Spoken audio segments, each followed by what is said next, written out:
And the president will meet with Chinese regime leader Xi Jinping later this year. Trump says he had a very productive phone call with Xi earlier this morning and suggested they approve the TikTok deal. Under the deal, the Chinese-owned social media platform will transfer its U.S. assets to U.S. buyers. This would keep it operational in the U.S. The buyers are still unclear. Trump says he and Xi made progress on many very different issues, including very important issues, including trade, fentanyl, and the war in Ukraine. Trump also says he will meet Xi in person at the APEC summit in South Korea this year from October 31st to November 1st. Early next year, the president will visit China and have Xi visit the U.S. at another time.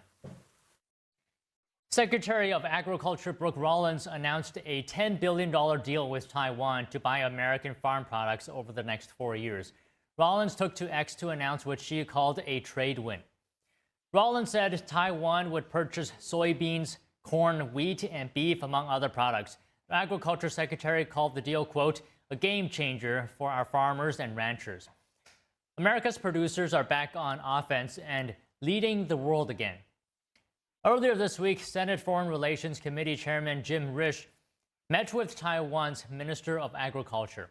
The Idaho lawmaker said they discussed opportunities to increase trade between his state and Taiwan.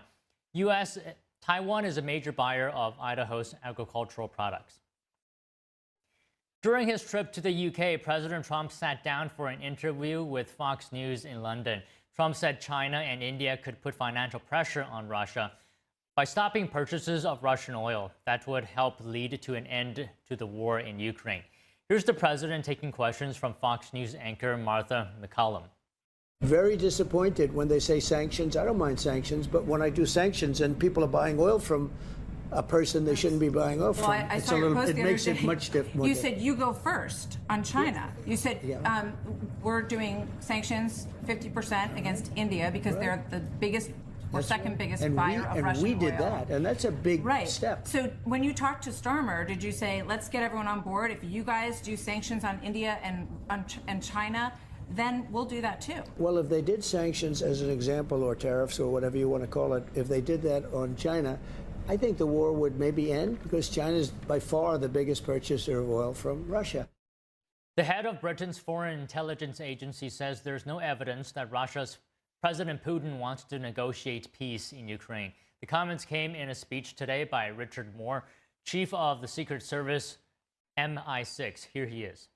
In recent weeks, Russia has stepped up its attacks on civilian targets still further. And there can be no equivalence between the suffering of the aggressor and the victim, but it's absolutely clear that Putin's lack of concern for human life extends also to his own people. Moore says Putin seeks to impose his imperial will by all means at his disposal.